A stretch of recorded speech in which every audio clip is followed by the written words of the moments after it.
O Senhor esteja convosco. Proclamação do Evangelho de Jesus Cristo segundo Lucas. Naquele tempo, Jesus convocou os 12, deu-lhes poder e autoridade sobre todos os demônios para curar doenças e enviou-os a proclamar o reino de Deus e a curar os enfermos. E disse-lhes: não leveis nada para o caminho, nem cajado, nem sacola, nem pão, nem dinheiro, nem mesmo 2 túnicas. Em qualquer casa onde entrardes, ficai aí, e daí é que partireis de novo. Todos aqueles que não vos acolherem, ao sairdes daquela cidade, sacudi a poeira dos vossos pés, como protesto contra eles. Os discípulos partiram e percorriam os povoados, anunciando a boa nova e fazendo curas em todos os lugares. Palavra da salvação.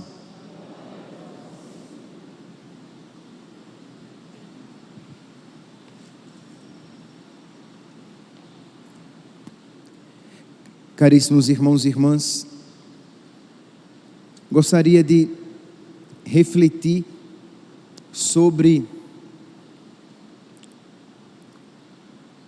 o mundanismo e refletir rapidamente sobre o perigo do mundanismo e do desespero de salvação, do desespero de santidade e desespero de salvação. E vou me utilizar da primeira leitura de hoje e da memória, né, do santo cuja memória hoje estamos celebrando, São Vicente de Paulo.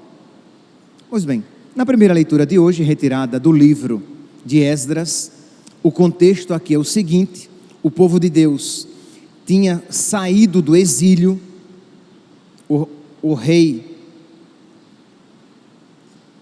Ciro, rei da Pérsia, tinha permitido o retorno do povo de Deus.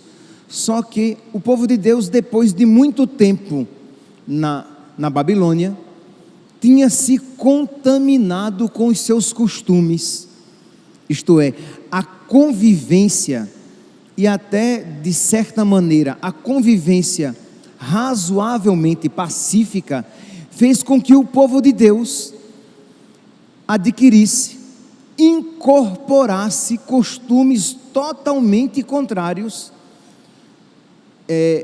à vontade de Deus, aos mandamentos de Deus. Então vem aqui Esdras e vem pedir perdão a Deus por essa, nós poderíamos dizer, por essa contaminação de costumes. E aqui, meus irmãos, não há como ler um texto desse e não ver que isso de alguma maneira se aplica também a nós. Isto é, não é raro encontrarmos em nós, não apenas nos outros, realidades mundanas com as quais nós queremos pacificamente conviver, que nós não queremos combater, retirar da nossa vida, porque nós queremos muitas vezes conciliar o inconciliável. Então vocês vão encontrar cristãos católicos que acham que alguns pseudo-valores do mundo, alguns falsos valores, podem ser vividos por cristãos católicos. Então, a maneira de namorar, cristãos católicos que acham que pode namorar como o mundo namora. Os programas de televisão, das plataformas de stream, de filmes, isto é, cristãos que acham que podem assistir os mesmos filmes que os pagãos assistem, cristãos que acham que podem lidar com o seu corpo da mesma maneira que os pagãos lidam com os seus corpos. Então nós não podemos nos esquecer de que, se nós somos cristãos, se nós somos católicos, nós precisamos ser diferentes. Senão, se nós quisermos ser iguais a todos, nós iremos nos diluir nesse neopaganismo no qual vivemos hoje em dia, né, e perderemos a nossa identidade cristã. Vocês compreendem que coisa terrível quando um padre, ele quer ser tão parecido com o povo de Deus que ele perde até a sua identidade de padre. Isso é terrível. Mas é também terrível quando os leigos querem conviver tão tranquilamente com os seus conhecidos pagãos e frequentar os mesmos lugares, ir para os mesmos shows, vestir-se da mesma maneira, ouvir as mesmas músicas, de modo que ele perde a sua identidade, porque ele se mundanizou. Então era esse o perigo, e também, ou melhor, não só o perigo, era essa a realidade que estava acontecendo com o povo de Deus. Então Esdras diz aqui: na hora da oblação da tarde, eu, Esdras, levantei-me da minha prostração, e com as vestes e o manto rasgados, sinal de penitência, caí de joelhos, estendi as mãos para o Senhor meu Deus e disse: meu Deus, estou coberto de vergonha e confusão ao levantar a minha face para ti, porque nossas iniquidades multiplicaram-se acima de nossas cabeças, e nossas faltas se acumularam até o céu. Isto é, um povo que se deixou atrair, seduzir e contaminar. Então, eu espero que vocês estejam compreendendo todas as implicações dessa realidade. A gente vê em tantos lugares por aí, os cristãos que, movidos por uma falsa ideia de caridade, misericórdia, acham que podem ter a mesma atitude diante do pecado que aqueles que não conhecem Cristo e o seu Evangelho. Então é óbvio, meus irmãos, que nós cristãos católicos sempre iremos olhar para o pecado e como algo não querido por Deus para nós. Então a nossa postura diante da prática homossexual vai ser sempre movida pela caridade, e porque movida pela caridade, não iremos querer isso para nós, nem para os nossos, porque sabemos que aquilo é mal, que aquilo nos conduzirá à perdição. É claro que a postura de um cristão, do católico, frente ao aborto, será cheia de misericórdia e caridade para com a mãe, para com os pais e para com a criança, e porque, movidos por caridade, consequentemente pela verdade, nós iremos combater isto que é uma violência a um inocente indefeso e que traz consequências terríveis para a mãe e para os pais. Então não podemos pensar segundo a cabeça do mundo. Então precisamos, meus irmãos, pedir a Deus, primeiro, pedir perdão a Deus, porque como Esdras aqui, pedindo perdão a Deus, por quê? Porque ele viu que o povo estava contaminado. Então também nós, Esdras, com as vestes e o manto rasgados, isto é, Esdras fazendo penitência por quem não fazia penitência, muito pelo contrário, por quem estava mergulhado no pecado.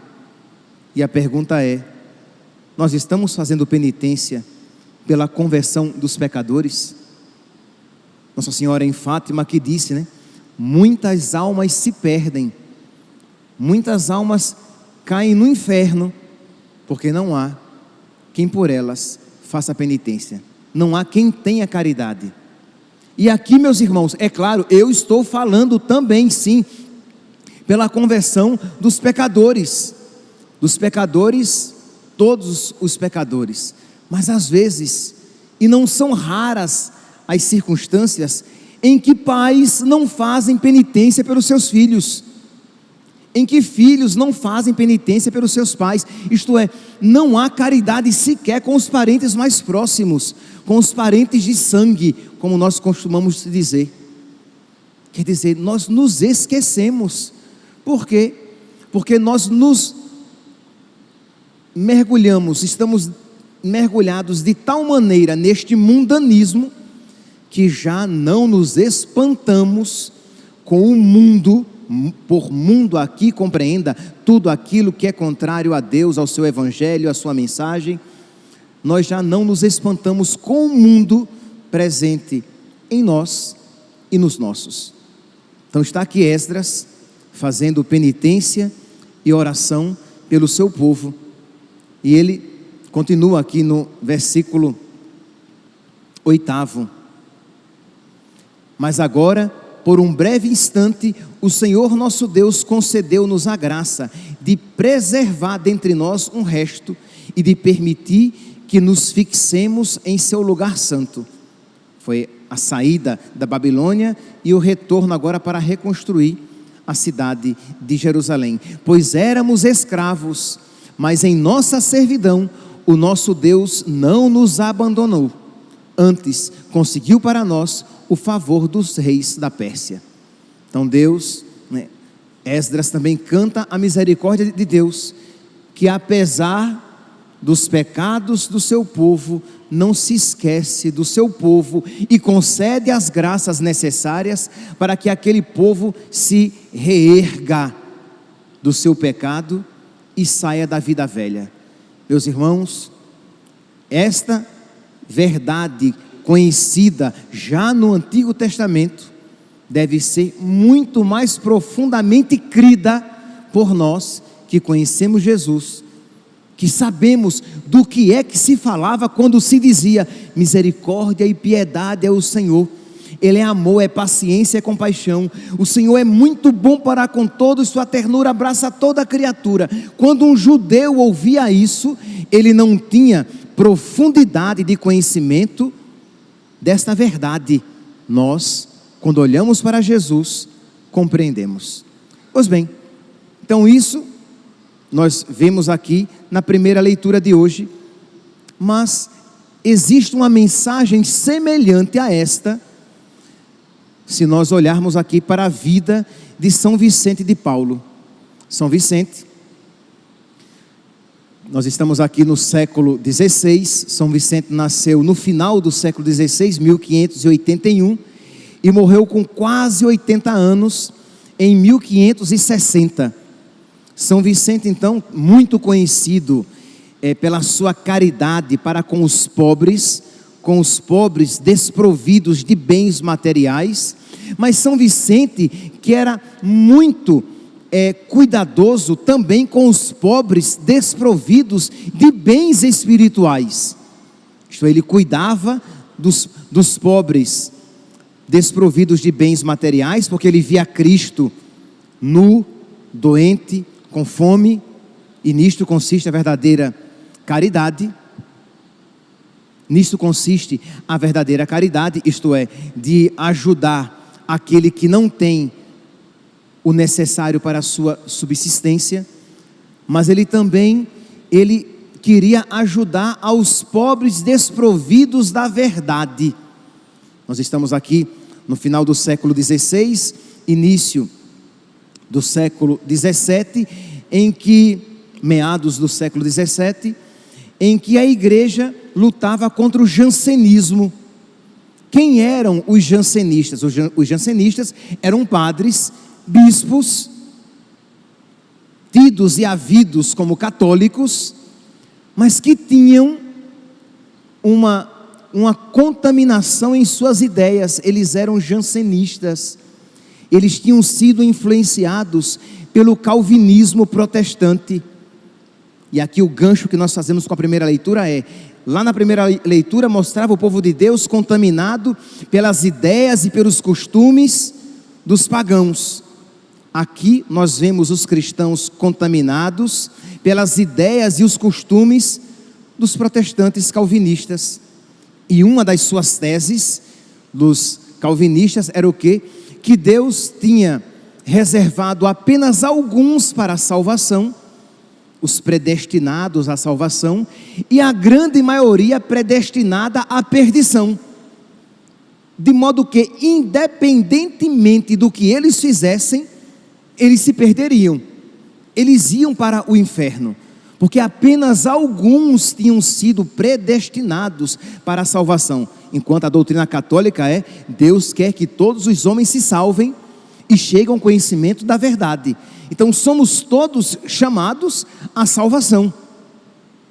Se nós, por graça de Deus, fortificados pela graça de Deus, cooperarmos com a graça de Deus, salvar-nos-emos, seremos salvos, porque Deus quer que todos nós sejamos salvos. Mas aquele pensamento tão contrário ao Evangelho, dos calvinistas protestantes, influenciou os católicos, de modo que o jansenismo estava ali, misturado entre os cristãos católicos, e vocês podem imaginar as consequências trágicas deste pensamento. Ora, imagine, se você coloca na cabeça de que a grande maioria é predestinada à perdição, quando você olha para a sua vida, que peca, se converte, peca, confessa, peca, confessa, peca, confessa, você diz: então não tem um jeito não, eu sou um predestinado à perdição.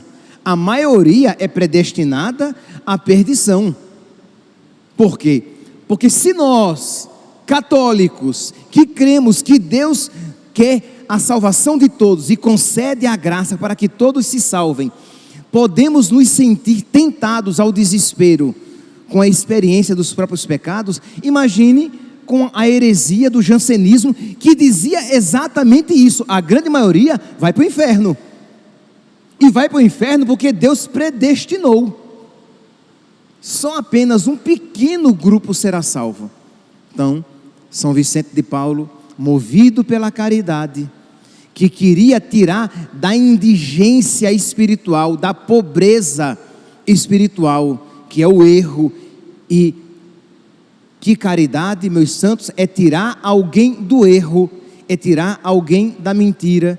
São Vicente de Paulo, então, ele incentiva os bispos para que coloquem em prática aquilo que o Concílio de Trento já tinha mandado, isto é, construir seminários para formar padres com uma doutrina correta, para que ensinem corretamente o povo de Deus, para que o povo tenha não só esperança de salvação, porque Deus quer que todos os homens se salvem e cheguem ao conhecimento da verdade, mas para que os homens saibam que somos chamados à santidade.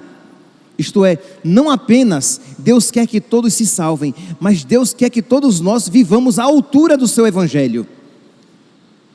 É tanto que, e aqui, meus irmãos, quando eu digo isso, eu digo com todo respeito, mas tem que ser, é isso o que os próprios protestantes dizem a respeito deles. Por que é que os protestantes não têm santos? Porque eles não creem na santidade. Eles não creem que alguém possa ser santa. Porque não estou nem aqui entrando no calvinismo daqueles que são predestinados à perdição, mas eu estou aqui falando de uma aplicação bem geral da ideia protestante de que a salvação é Jesus que, vamos usar aqui uma imagem, que se coloca na frente do pecador. Aí o pai, quando olha para a pessoa, vê Jesus na frente, mas a pessoa por trás continua destruída pelo pecado, continua ruim, desgraçada, a sua natureza não mudou em nada, porque o homem é pecador e não pode mudar a sua situação. A doutrina católica crê que a graça de Deus pode restaurar o homem, de modo que quando Deus olha para o homem, vê Cristo no homem, vê a ação da graça de Deus que transformou a natureza daquele homem e daquela mulher. O doutor da graça, Santo Agostinho, vai dizer, né? O Deus que te criou sem ti, não quer te salvar sem ti. Então, meus irmãos, nós queremos também pedir a Deus que afaste de nós toda contaminação com ideias erradas, Na época de São Vicente de Paulo, uma das ideias era essa, isto é, da predestinação à perdição da grande maioria e apenas um grupo seleto e escolhido para se salvar. Mas nós queremos pedir a Deus que nos liberte, que nos exorcize de todas as ideias contrárias à fé e à moral cristã católicas. Quantos cristãos católicos, influenciados por ideias tão contrárias ao Evangelho, tão contrárias à revelação de Nosso Senhor. Quantas vezes você vai conversar com uma pessoa e apresenta a doutrina católica e a pessoa diz assim: ah, mas para mim não é assim. Ela está tão imbuída, tão mergulhada, tão encharcada de ideias outras, mundanas ou heréticas, que ela não consegue se abrir à verdade católica. Quem é que, pelo amor de Deus, você chega para alguém que se diz católico, católica, e você diz assim: olha fulano, olha fulana, você precisa se confessar. A pessoa tem consciência de que está em pecado, ela tem consciência de que ela deveria se confessar, mas ao mesmo tempo ela diz: não, mas eu peço perdão diretamente a Deus. E a pessoa não se dobra. A pessoa tem consciência de que algo não está de acordo com a vontade de Deus, com aquilo que ensina a única igreja de Cristo, mas ao mesmo tempo ela está tão encharcada de ideias mundanas que turvam, que comprometem a sua vontade, o seu poder de decisão, e ela fica ali patinando no mesmo lugar, sem tomar uma decisão clara, porque ela não tem ideias claras. Ideias claras. Hoje em dia, ter ideias claras é ser fundamentalista. Nesses dias que eu fiz alguma homilia falando que o católico não pode ser espírita, que o católico não pode ser maçom, da posição do católico a respeito do aborto, da posição do católico no que diz respeito à ideologia de gênero, LGBTQI+, e eu dizendo com toda clareza, respeitosamente, mas dizendo qual é a doutrina católica a respeito disso. Pessoas que escreviam lá nos comentários, me criticando, né? Houve quem até dissesse que eu deveria ir para o Afeganistão, que eu deveria ir ser um padre lá no Afeganistão, isto é, para morrer. Por quê? Porque você tem uma fé clara. Isto é, ter uma fé clara é ser fundamentalista para a mentalidade atual. O bonito é não ter certeza de nada, a não ser da ideologia do mundo. Aí sim, a ideologia do mundo você tem que ter ideias claras e certeza. Mas no que diz respeito à doutrina cristã, o bonito é você não ter certeza, é você ser um relativista, é você dizer que está todo mundo com a verdade, todo mundo certo, que pode ser isso, mas pode ser aquilo também. Mas os ensinamentos do mundo não. Os ensinamentos do mundo são aquilo e somente aquilo. Mas os ensinamentos cristãos, aí sim, você deve ser bem invertebrado, isto é, você dobra para a direita, para a esquerda, para a direita, para a frente e para trás, porque não é uma verdade clara, firme, concreta. Então, meus irmãos, pedir a Deus que nos conceda esta graça e que nós, movidos por caridade, façamos como São Vicente de Paulo, que nós queiramos a salvação das pessoas, que nós nos coloquemos à disposição para tirar as pessoas do erro e levá-las para a verdade, com toda a caridade, mas com toda a clareza. Que Deus, por misericórdia, exorcize toda a linguagem dúbia. Isto é, a gente diz uma coisa que também pode ser entendida como outra coisa, e o contrário daquela mesma coisa. Não, que tenhamos uma linguagem clara, que o seu sim seja sim, que o seu não seja não, o que passa disso vem do maligno. Que digamos com clareza o que é mal e o que é bom. E dizemos isso não porque somos donos da verdade. Esse padre, esse cristão, esse católico, ele só quer ser o dono da verdade. Exatamente o contrário. Porque você não quer ser o dono da verdade, que você ensina a verdade de outro. Dono da verdade, você quer ser quando você prega as suas ideias.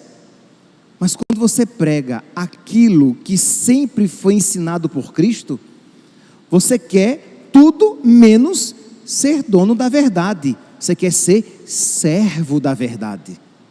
Quando você ensina, independentemente das suas inclinações naturais, dos seus pontos de vista, você ensina aquilo que a igreja sempre ensinou, que Jesus Cristo nos revelou. E isso é um ato de humildade daquele que ensina e daquele que acolhe.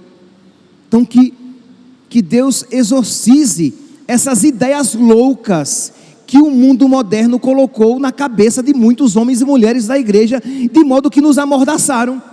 Nós começamos a ter medo de ter uma fé clara. Nós começamos a ter medo de ensinar, porque vão nos chamar de fascista, fundamentalista, rigorista, exigente demais, muito fechado, bitolado, medieval. E aí você, com medo de sair feio na fotografia, você não prega. Você não fala mais nada para os seus amigos. Você está ali com seus amigos, todas as ideias são apresentadas como se tivessem a mesma dignidade e o mesmo valor. E você, quando se atreve a falar, você fala como se fosse mais uma opinião possível e tão digna quanto todas as outras. Meus irmãos, com toda a caridade, mas com toda a verdade, precisamos romper com o mundanismo ou as influências deletérias, destrutivas que o mundo atual, fechado a Cristo e a Igreja de Cristo, nos apresenta. É também por isso que nós, a partir de hoje, nós iremos rezar em todas as missas essa oração de Nossa Senhora Augusta, Rainha dos Anjos. Isto é, esta oração que foi dada pela própria Virgem Maria para os combates espirituais que se tornariam mais acirrados e presentes a partir do século XIX. Então, se Nossa Senhora nos deu uma arma, nós queremos nos utilizar dessa arma. Então, quando você rezar, que você coloque o seu coração, que você tenha em mente a sua vida, que precisa ser exorcizada, ser afastada, ser libertada. É uma oração de libertação. Então que Nossa Senhora, por meio dos seus santos anjos, liberte a sua inteligência de ideias contrárias ao Evangelho. Que Nossa Senhora liberte os seus afetos de inclinações tão contrárias ao coração de Cristo. Que Nossa Senhora liberte você de impulsos desordenados, mas que Nossa Senhora também liberte a sua família. E você vai ter em mente a sua família. Você vai ter em mente a sua paróquia, os padres por quem você reza, os seus amigos de comunidade, o seu bispo, os bispos do mundo inteiro, o Papa, os cardeais, isto é, movidos por caridade, pedir que Nossa Senhora envie os seus anjos para que fortaleça a sua igreja. Ter em mente, por exemplo, o STF, com seu ativismo judicial, que quer implantar leis, que quer fazer aquilo que não lhe cabe, pedir que Nossa Senhora os livre desse pecado, que não só eles querem fazer aquilo que não lhes compete, mas quer fazer algo mal, isto é, quer fazer algo de uma maneira errada, que não lhes compete fazer leis, e isso que eles querem fazer de maneira errada, é errado, isto é, aumentar, fazer crescer cada vez mais o número de assassinatos de bebês na barriga de suas mães. Isso porque, movidos pela sua ideologia, porque eles acreditam que isso seja bom, que você tem que estar muito perdido, muito longe da verdade, para achar que matar uma criança seja algo bom.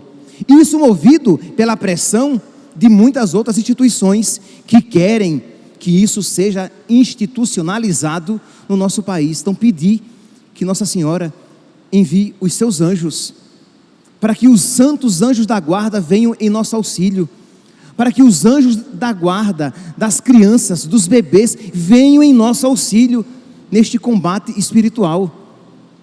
Então, rezar por aquelas pessoas que vocês veem que estão se encaminhando e se perdendo no pecado. Então, quando você fizer essa oração, você está fundamentada, não na sua força, que você não tem nenhuma, mas fundamentado nas graças que Deus quer conceder por meio de Nossa Senhora Augusta, Rainha dos Anjos. Que se Deus deu a ela esta missão, é isso o que nós rezamos, né?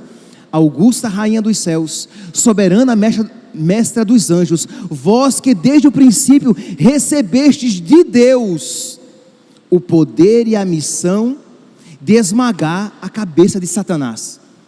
E a Virgem Maria, então, quando dita esta oração, é porque de alguma maneira nós iremos participar deste poder que foi concedido a ela. Ela quer, mas ela quer esmagar a cabeça de Satanás. Deus quer esmagar a cabeça de Satanás por meio dos pés virginais e puríssimos da Virgem Maria, mas com a nossa súplica. Nós precisamos suplicar. Então, pedir isso a Nossa Senhora, para que isso aconteça na nossa paróquia, na nossa família, na nossa vida, no nosso país, na nossa igreja, nos homens e mulheres da nossa igreja. Nós vos pedimos humildemente, enviai vossas legiões celestes. Não é contra homens de carne e sangue que nós lutamos, não é contra homens togados que nós lutamos, os juízes. Nós lutamos contra os seres maus, os demônios que habitam nos ares, como diz São Paulo. Então a nossa luta, ela é muito mais no campo espiritual. Claro, nós precisamos e devemos fazer tudo aquilo que estiver ao nosso alcance, mas em tudo sempre acompanhado com a oração. Por exemplo, nós iremos agora no próximo dia 8, no domingo 8, nós iremos fazer uma grande passeata, caminhada em prol da vida. E eu espero que todos nós, Cuiabá, Várzea Grande, estejamos nesta caminhada, que nós digamos não ao aborto, não à DPF 442, nós somos a favor da vida. Então, padre, vai estar quente, vai estar quente, mas mais quente é o inferno, se nós nos omitirmos de fazer a nossa parte. Então iremos todos, peço que vocês aqui convidem o maior número de pessoas, para que fique muito claro que nós, católicos aqui do Mato Grosso, de um modo particular, Cuiabá, Várzea Grande, nós somos contra este pecado terrível, horrendo, horrível, do assassinato silencioso e brutal de inocentes, indefesos, no ventre de suas mães. Que nós então, meus irmãos, movidos por caridade e por ideias bem claras do Evangelho, nós possamos sempre iluminar as nossas ações, as nossas palavras, e o nosso combate militante neste mundo.